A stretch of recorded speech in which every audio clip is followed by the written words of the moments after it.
Welcome friends, welcome to India சமையல். இன்னைக்கு வீடியோவில் இப்போ சீசன் பார்த்தீங்கன்னா நாவல் பழ சீசன் அதிகமாக இருக்குது. இந்த சீசனில் சூப்பராக நம்ம வீட்டிலேயே ஜாம் செஞ்சு சாப்பிட்லாமா ஃப்ரெண்ட்ஸ்?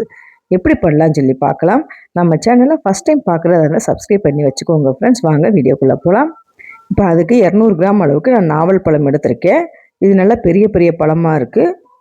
இந்த பழத்தில் பார்த்தீங்கன்னா தூசி மண் அதெல்லாம் இருக்கும்.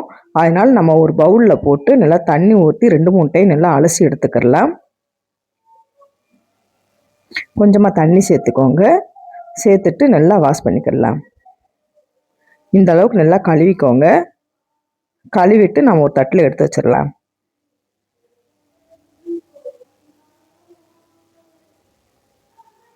நான் ஆல்ரெடி 2-3 டைம் நல்லா வாஷ் பண்ணிட்டேன்.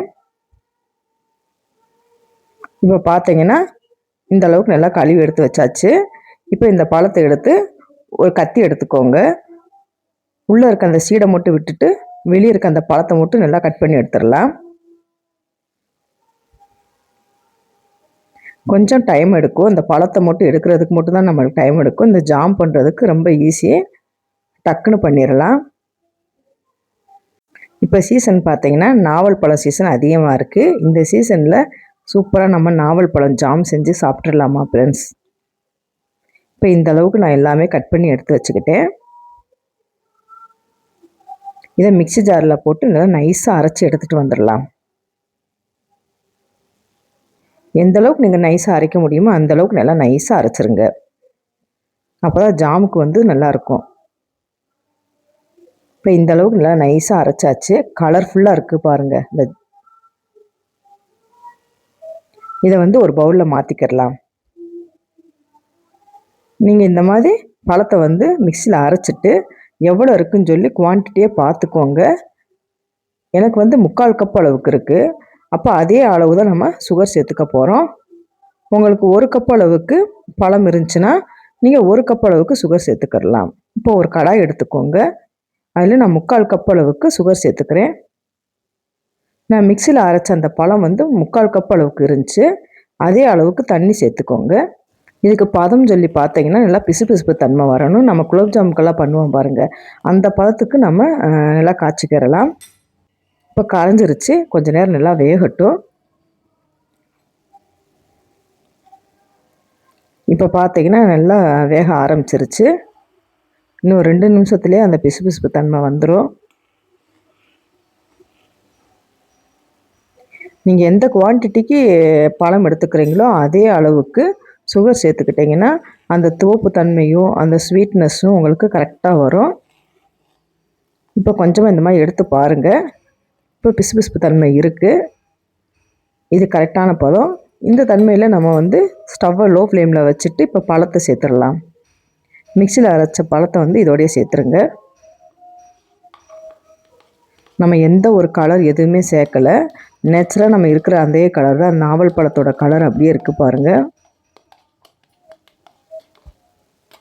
பார்க்குறப்ப கொஞ்சம் தண்ணியாக இருக்கிற மாதிரி தான் இருக்கும். ஆனால் நல்லா வேக ஆரம்பிச்சிருச்சுன்னா நல்லா கெட்டியான பதத்துக்கு ஆயிரும். நீங்கள் தண்ணியும் இதே குவான்டிட்டி அளவுக்கு சேர்த்துக்கோங்க, கரெக்டாக இருக்கும். இப்போ ஸ்டவ்வை ஹை ஃப்ளேமில் வச்சு நல்லா வேக வச்சிடலாம். கொஞ்ச நேரம் நல்லா வேகட்டும்.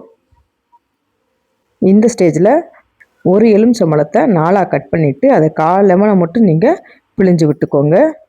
இந்த மாதிரி நீங்கள் லெமன் சேர்த்து பண்ணிக்கிட்டிங்கன்னா கெட்டு போகாமல் இருக்கும். நீங்கள் 1 வீக் கூட ஸ்டோர் பண்ணி வச்சு சாப்பிட்லாம். இப்போ இருந்ததுக்கு இப்போ கொஞ்சம் கெட்டியான பதத்துக்கு வந்திருக்கு. இப்போ பாருங்கள் நல்லா கெட்டியான பதத்துக்கே வந்துருச்சு. இப்போ ஸ்டவ்வை லோ ஃப்ளேமில் வச்சுக்கிடலாம். இப்போ ஸ்டவ்வை லோ ஃப்ளேமில் வச்சுக்கோங்க. சூப்பரான ஜாம் ரெடி ஆயிடுச்சு. அவ்வளோதான். இப்போ ஸ்டவ்வை ஆஃப் பண்ணிடலாம். ரொம்ப நேரம் வேக வச்சாலும் ரொம்ப கெட்டியாக அப்புறம் இரியிரும். இந்த பக்குவத்துக்கு நீங்கள் ஸ்டவ்வை ஆஃப் பண்ணிட்டீங்கன்னா ஆறுனதுக்கப்புறம் சூப்பராக இந்த மாதிரி வந்துடும். இது ஆறுனதுக்கப்புறமா நான் எடுத்து காமிச்சிருக்கேன். எப்படி இருக்குன்னு சொல்லி பாருங்கள். ஜாம் வீட்லேயே ஹெல்த்தியான முறையில் நம்ம ஜாம் ரெடி பண்ணியாச்சு. இதை நான் ஒரு பவுலில் நான் சேர்த்துக்கிறேன். நீங்கள் வேணும்னா ஒரு ஏர் கண்டெய்னர் பாக்ஸில் கூட ஊற்றி வச்சுக்கோங்க. தேவைப்படுறப்ப ப்ரெட்டோட வச்சு சாப்பிட்றதுக்கு டேஸ்ட்டாக இருக்கும். எப்படி வந்திருக்குன்னு பாருங்கள். இதை நான் ஒரு ப்ரெட்டோட உங்களுக்கு அப்ளை பண்ணி காமிக்கிறேன்.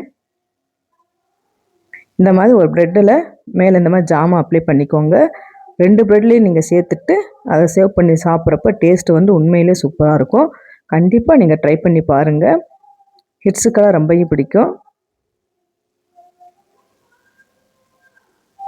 இந்த மாதிரி 2 பக்கம் வச்சுட்டு அதை கட் பண்ணி சாப்பிட்றப்ப டேஸ்ட்டு அந்தளவுக்கு சூப்பராக இருக்குது. ட்ரை பண்ணி பார்த்துட்டு கமெண்ட் பண்ணுங்கள்.